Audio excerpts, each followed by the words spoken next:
Now I want you to write in the chat box that say during this 3 months हमारा कितना profit हुआ है, हमारा कितना लॉस हुआ है. Right that answer in the chat box. तो लेट अस अंडरस्टैंड कि प्रॉफिट या लॉस का कैलकुलेशन कैसे किया जाएगा. हम लोग कोई भी फॉर्मेट में एक स्टेटमेंट जैसा बना सकते हैं. तो मैं ऐसा कर रहा हूं, क्रेडिट साइड के ऊपर मैं लिख रहा हूं लाइक इनकम, यानी कि बाय सेल्स लिख रहा हूं मैं. सबसे पहले जनवरी का सेल्स है 600, फरवरी का है 1000 और मार्च का है 650. तो टोटल सेल्स होगा हमारा 2250. फिर हम लोग लिखेंगे क्लोजिंग स्टॉक जो हमने कैलकुलेट किया यहां पे. It is an amount of 635. Debit से हम लोग लिखेंगे opening stock. Opening stock is 545.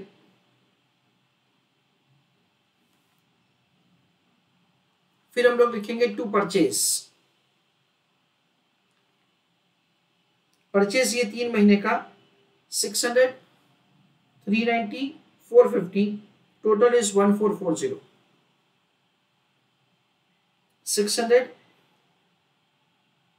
Plus 390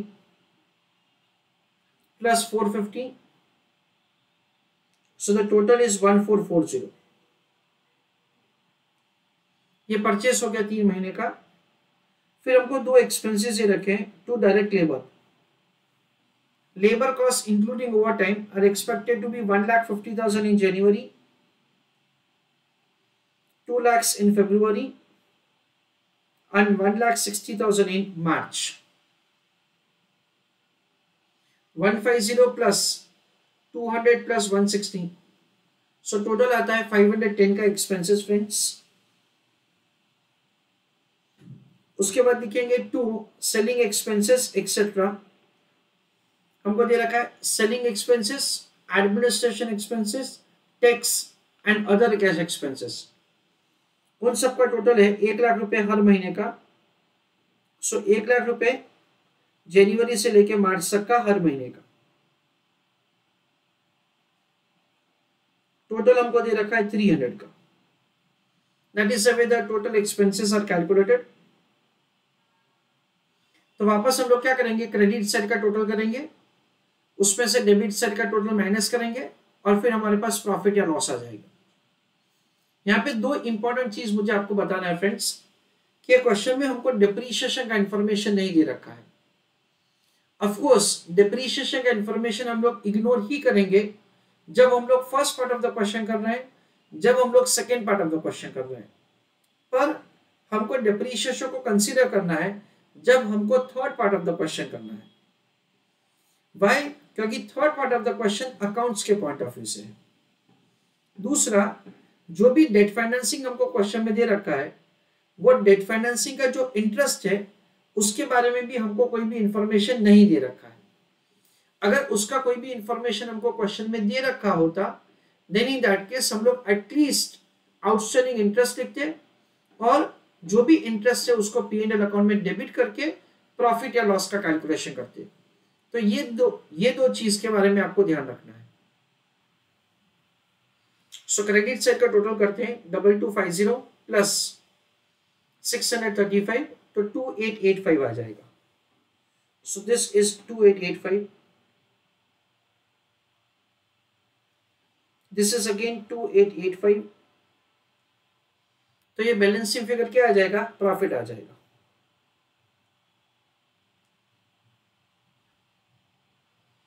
so 545 plus 1440 plus 510 plus 300. So total है 2795 जिसको 2885 में से डिडक्ट करके प्रॉफिट आ जाएगा 90,000. ऐसा करके हमको प्रॉफिट या लॉस कैलकुलेट करना है से ड्यूरिंग दिस 3 मंथ्स. प्रॉफिट है सो ये हमको ओपनिंग प्रॉफिट में ऐड करना है to compute the closing profit. So over here 90 is added. तो ये हो जाएगा 1529। कई बार स्टूडेंट्स का ऐसा मुझे क्वेरी होता है कि सर हमने ये प्रॉफिट और लॉस का कैलकुलेशन किया, उसकी जगह क्या हम लोग उसको बैलेंसिंग फिगर रख सकते हैं, क्योंकि वही एक इंफॉर्मेशन बाकी रहता है। तो मेरा सजेशन ऐसा है दैट भाई ऐसा नहीं करेंगे। उसका दो रीजन है। एक रीजन ऐसा है कि इंस्टीट्यूट यूजुअली ऐसा एक्सपेक्ट करता है आपसे, let's say you make the calculation, अगर कुछ भी चीज कैलकुलेट हो सकता है through working notes instead of keeping balancing figure. और दूसरा रीजन ये है कि शायद सपोज कि मेरा स्टॉक कैलकुलेशन में कुछ गलती हो गया या डेटस कैलकुलेशन में कुछ गलती हो गया, तो मुझे पता नहीं चलेगा unless say I make the calculation of the profit and based on that say I try to complete the balance sheet। तो asset side होगा 1836 plus 635 plus 620 plus 5050। सो asset side का टोटल है 3141। लायबिलिटी साइड देखते हैं 100 plus 1529 plus 450 plus 400 plus 212 plus 450, तो वापस ये हो जाएगा 3141। दैट इज द वे हम लोग बैलेंस शीट टैली कर सकते हैं। So please write down this final answer, write down a note for the answer. First point, in this question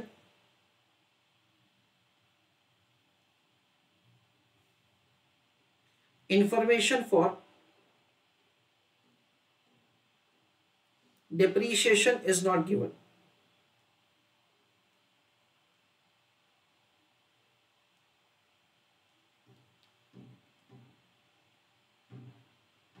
full stop। if it would have been given,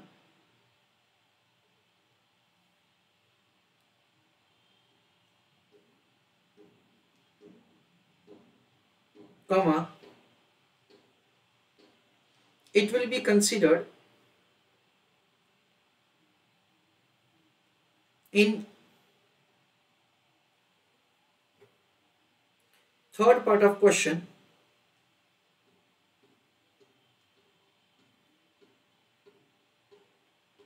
comma, not in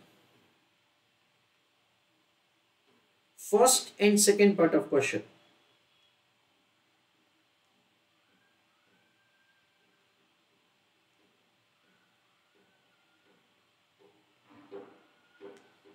full stop। second point, no information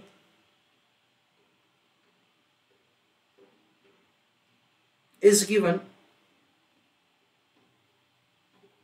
about ROI। ROI का मतलब है rate of interest,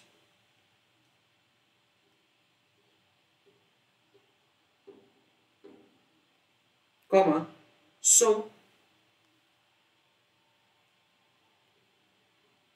we are not calculating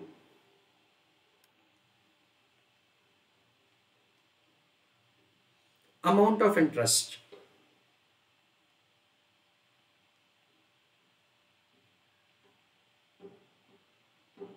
comma, otherwise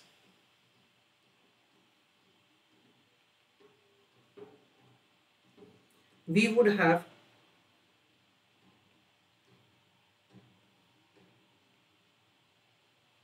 calculated the same।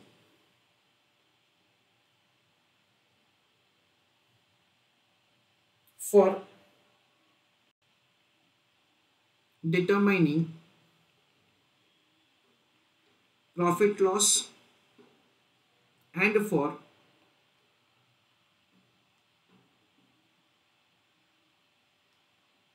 preparation of balance sheet।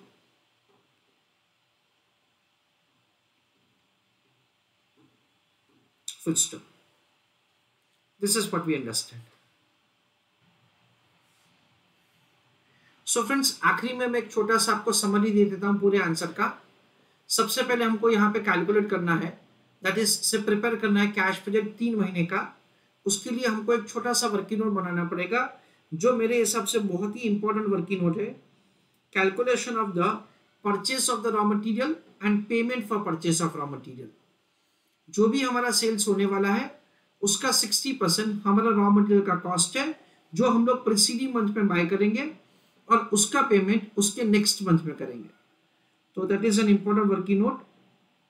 उसके बाद we have to prepare the monthly cash budget. उसमें तो simple ही है, collection का information दे रखा है, पेमेंट टू क्रेडिटर्स हमने कैलकुलेट किया और दूसरे 2 छोटे छोटे एक्सपेंसेस दे रखे हैं, उसके ऊपर से हमको क्लोजिंग बैलेंस का कैलकुलेशन करना है। उसके बाद हमको ऐसा दे रखा है कि हर महीने के एंड में हमको 50,000 रुपए का बैलेंस रखना है।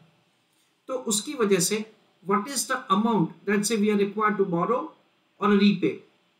सो we have made the calculation that say भाई हमको जनवरी में 20 बोरो करना पड़ेगा, फरवरी में 220 बोरो करना पड़ेगा और मार्च में हमको 240 का रीपेमेंट करेंगे।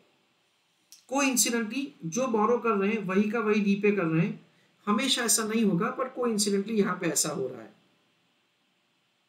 फिर प्रोजेक्टेड बैलेंस शीट, तो जो हमारा अकाउंटिंग का कॉन्सेप्ट है उसी के ऊपर हिसाब से हमको बनाना है।